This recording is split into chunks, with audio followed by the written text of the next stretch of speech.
What's up, YouTube model car community? Norm coming at you from Chino's Ride and Custom. It's been a while, about a month or so probably since I posted my last video. Just been real busy, had family in for Thanksgiving, whatnot. Family I hadn't seen, they live out of state, so been tied up, haven't got a lot of building. But I did get a little bit done to my military appreciation build, thanks to some downtime I've had with family doing other things, and so they were tied up, and so I was able to get to it.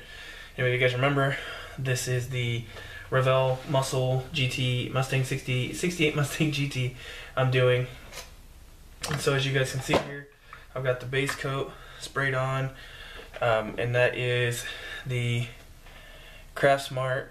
Oops, sorry guys, let me get that up right. There we go. Craftsmart, the Fresh Olive Craftsmart Craft Acrylic Paint that's on there, mixed with Future 50/50. So it's got a little bit of gloss to it.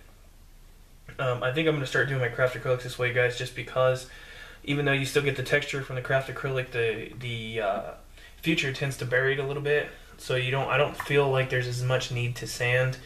I think building up some clear would probably take care of that altogether.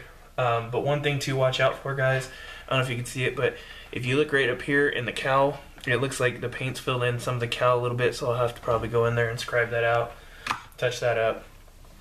But guys, that was something else I wanted to show you, was mixing your craft acrylics with Future keeps them in a liquid state. There we go. Keeps them in a liquid state, as you guys can see, so they don't dry up on you. And that is the color that I made. I custom mixed out of craft acrylics to get my somewhat Ford engine blue. It's a little bit more pale blue than I would have liked, but it'll do.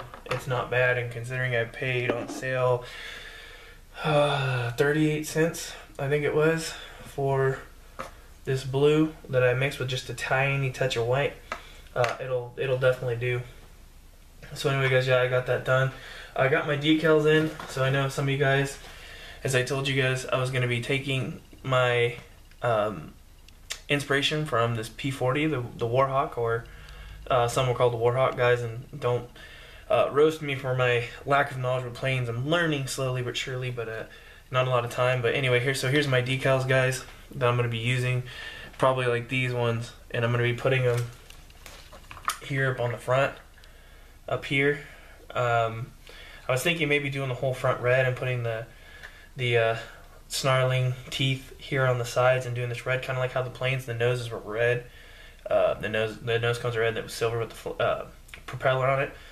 I'm not sure though. I want to kind of just get the decals on there, just see how they look, and then so these will be going on the front, and then I believe I was originally going to try and do these with the stripes here on the back here, kind of like here, but obviously you could tell that's way too small, so I'm thinking these are the stripes will probably go here on the doors, and then that'll be basically it, guys. And then once I get those on, this thing will go into clear and get cleared.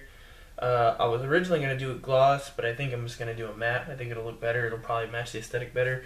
The other thing I was thinking, guys, is I was thinking maybe doing the tail end in the gray, because I know the grays are usually two-tone, or the planes were usually two-tone, the gray and the green, or some of them were. I'm not really coordinated enough to try a camo pattern, I think, just yet. I've tested on a few sample bodies I've laying around, and they all turned out like, well, terrible. So I don't want to risk this one. This one's kind of important to me, just like the cancer awareness build, and I don't want this one to go that direction and end up being a failure. So I think I may just leave it all green. I might put some gray, I'm not sure, but at this point, guys, I just need to get a little bit more clear on it, because this is just the Future that I had mixed in with the paint. So I'm going to do a couple coats of clear Future on here to get it a little more shiny, to get the decals on and get it finished up, get the details on the engine. The chassis and primer itself, because I had a day where it was actually pretty warm out here in California. I think at one point this last month it was up in the 80s, so I got some primer shot, not thinking about the fact that I need to get the suspension and stuff mocked up and glued in before I paint it, so I'm gonna have to scrape some of the paint off for that. But I still need to paint the interior tub and all that, so I still got a long way to go, guys. Just like I said, just a quick update. Hadn't made a video in a while, thought I would do that and get those out there. And then, yeah, that was pretty much it, guys. I hadn't been up here in a while, so thought I'd throw a video out there just to let you guys know I'm still alive and kicking.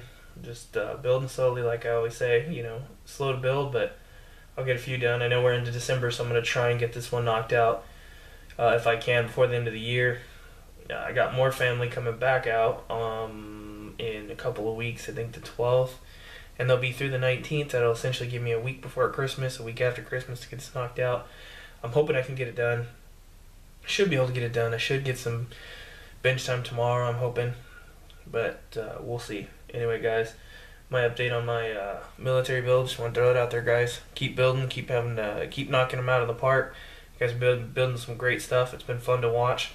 Really entertaining. You guys just keep inspiring me, and I appreciate it so much. So, guys, keep it up. And I'll see you on the flip side.